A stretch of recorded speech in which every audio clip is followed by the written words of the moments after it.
चलो भाई NEET no एक एमसीक्यू જોઈએ ધ્યાન રાખજો એક પદાર્થ લીસા સમસ્થિતિ સાથે થીટા કોણ બનાવતા લીસા ઢાળના તળિયે પહોંચતા ટી સમય લાગે છે એટલે સમજજો ભાઈ આ એક ઢાળ છે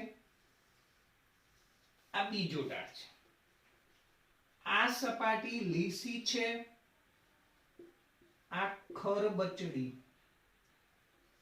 સપાટી છે કમ્પ્લીટ ચલો હેડો હવે સમજો ભાઈ આ સપાટી ખરબચડી છે હવે તમને ખબર છે ખરબચડી સપાટી હોય તો ઘર્ષણ બળ લાગે એટલે ઘર્ષણાંક હોય તો તમારે એવું કહ્યું છે કે લીસા ઢાળના તળિયે પહોંચતા ટી સમય લાગે એટલે આના માટે t1 લખી દઉં તો t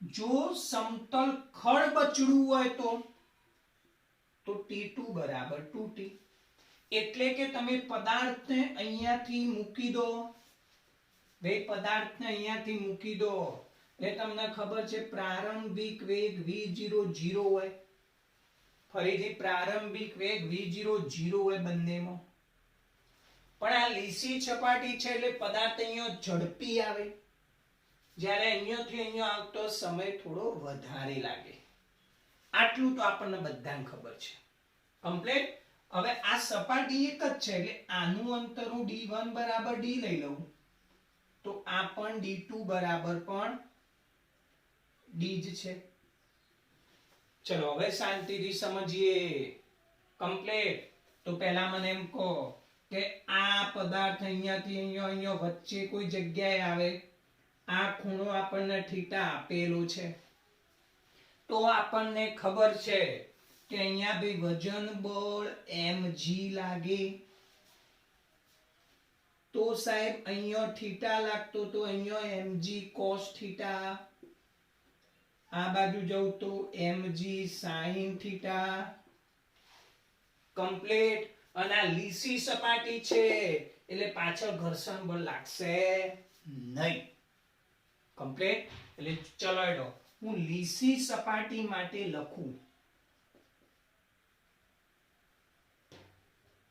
ચલો ભાઈ લીસી સપાટી માટે લખું તો ચલો અહીંયા પ્રારંભિક વેગ v0 બરાબર 0 ઓકે ચલો બળ કેટલું લાગે કેટલા બળથી આ નીચે જાય છે તો આગળ આપણે બોર્ડના લેક્ચરમાં ભાઈ ભણી ગયા છીએ કે આ પદાર્થ આટલા બળથી નીચે જતો હોય આ બળથી પાછળ કોઈ બળ લાગતું નથી એટલે બળ કેટલું તો પ્રવેગ શોધવું હોય તો સીધો બળ ભાગ્યા દર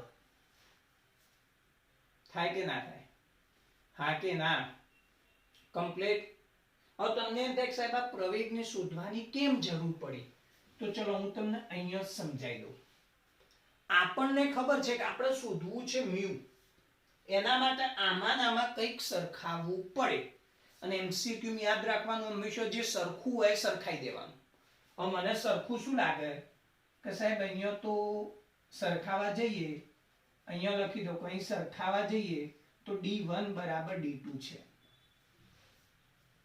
બંને આ લંબાઈના લંબાઈ બે સમાન છે કમ્પ્લીટ ખબર પડી ગઈ તો હવે સમજો તો d કઈ રીતે શોધવાનું સાહેબ તો v0t + 1/2 at2 v0 તો બંને માટે 0 જ છે એટલે d બરાબર 1/2 at2 તો મળી ગયો કે નહીં જોઈ લો કારણમાં લખી દેવાનું v0 0 મૂકી દીધો ખબર પડી ગઈ કમ્પ્લીટ આ ધ્યાન રાખવું પડે જ્યારે આવી બે બાબતો આપી હોય ત્યારે બેમાં જે સરખું હોય સરખાઈ દેવાનું એટલે તમને જવાબ મળી જાય ભાઈ હવે d1 એટલે 1/2 a1 t1 સ્ક્વેર d2 એટલે 1/2 a2 t2 square 1/2 cut a1 t1 square a2 t2 square ચલો ભાઈ આટલા સુધી ખબર પડી એમસીક્યુ ની હિન્ટ પણ ખબર પડી ગઈ કમ્પ્લીટ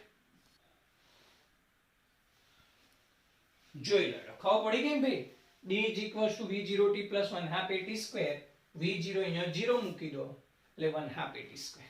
ઓકે, હવે આપણે a1 t1 શોધવો પડે, a2 ને t2 બે શોધવા પડે.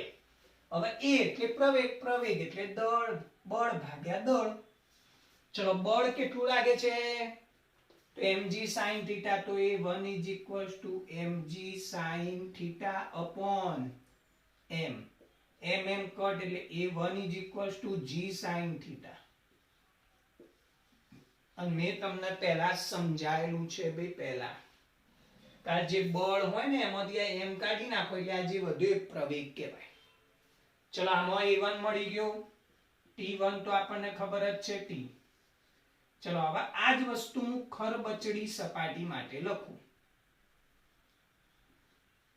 ચલો હવે ખરબચડી સપાટીમાં શું થાય તમને બધાને ખબર છે કે સાહેબ આ બ્લોક અહીંયા પડ્યો, નીચે વજન બળ mg, તો અહીંયા થીટા થઈ જાય mg cos θ. ચલો અહીંયા તો સાહેબ mg sin θ. અને ખરબચડી સપાટી છે, પદાર્થ આમ રગડે છે એટલે પાછળ ઘર્ષણ બળ F લાગે. સાહેબ યાદ આવી ગયું. અને ઉપર n, અહીંયા પણ n બળ તો લાગતું જ હોય. કમ્પ્લીટ, ખબર પડી ગઈ. અને સાહેબ આ n બરાબર શું થઈ જાય? તો સાહેબ n = mg cos θ. n = mg cos θ. ચલો ખરબચડી સપાટી માટે લખાવડો. t2 બરાબર તો 2t હતો. ઓકે સાહેબ. ચલો હવે તો પ્રવેગ a2 બરાબર f2 upon m, બળ ભાગ્યા દળ. ચલો બળ એટલે સાહેબ આ પદાર્થ આમ જાય છે એટલે આ બળ લાગે છે અને આ એનો વિરોધ કરે છે એટલે માઈનસ કરવાનું. તો mg sin θ minus f upon m. તો બોલાડો mg sin θ minus f. ચલો f એટલે શું? બોલો f એટલે શું? કેટલા યાદ છે ભાઈ? તો બોલો f એટલે, તો સાહેબ યાદ આવી ગયું mu into n upon m. તો a2 બરાબર mg sin θ minus mu. ચલો n એટલે mg cos θ, g cos θ upon m. ચલો બધામાંથી m કટ, તો a2 મળી ગયો. g કોમન લઈ લઉં, sin θ minus mu cos θ. જોઈ લો ભાઈ આટલું. ખબર પડી ગઈ? કમ્પ્લીટ. હવે આ દાખલાને તમે આટલો લાંબો કઈ મિનિટમાં ગણવા જાઓ? અમુક વસ્તુ મગજમાં સીધી વિચારી લેવાની કે સાહેબ a2 પહેલા તો a1, જો ડાયરેક્ટ a1 કઈ રીતે લખાય? તો સાહેબ બળ આ લાગે છે તો a1 એટલે g sin θ. ચલો a1 લખી લો ડાયરેક્ટ g sin θ. ચલો a2 તો અહીંયા સ્ટેપ મૂકવાનો. સાહેબ આ બળ, એમાં આ બળ બાદ થાય, કોઈ સીધું મૂકવાનું mu into n, mu into mg cos θ. આમાં m ઉડાડી દો. ચલો પ્રવેગ a2 કેટલો? તો g sin θ minus mu g cos θ. એટલે g sin θ minus mu g cos θ. આ બધું આટલું લાંબુ લખવાની કોઈ જરૂર નથી. આમ બીજું, પ્રારંભિક વેગ 0 હોય એટલે સીધું જ આ યાદ રાખી લેવાનું, d એટલે 1/2 at². બસ આ 3 સ્ટેપ, એટલે આટલું બધું લખવાનું તમારું બચી જશે. ઉતર્યું મગજમાં? આ એક દાખલો ગણાવો એટલે એક દાખલો નહીં સમજવાનું, આખી એક ટેકનિક સમજવાની. એટલે આવા તમે બીજા ગમે તેટલા દાખલા સોલ્વ કરી શકો. ચલો a1 તો બોલો g sin θ, t1 એટલે t².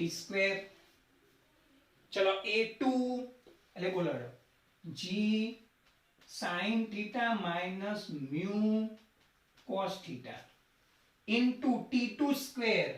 ચલો t2 એટલે 2t, એનો સ્ક્વેર કરો એટલે 4t. g cut. Complete. 4t² થાય ને? ચલો t² કટ. ફરીથી t2 એટલે 2t, 2t નો વર્ગ કરો એટલે 4t². તો બોલો sine theta minus mu cos theta, અને આ 4 છે ભાઈ 4, ફરી જુઓ આ 4 અહીંયા ગુણાયેલા જ છે ને, આ t2 સ્ક્વેર એટલે 4t સ્ક્વેર, 4 અંદર ગુણી નાખો, ગુણવાય તો 4 sin theta minus mu into 4 cos theta, complete. આ 4 અહીંયા ગુણાઈ ગયા. હવે આના બાદ લઈ લો એટલે 4 મ્યુ cos થીટા બરાબર 4 sin theta minus sin theta, એટલે બોલો 4 mu cos theta is equals to 3 sin theta.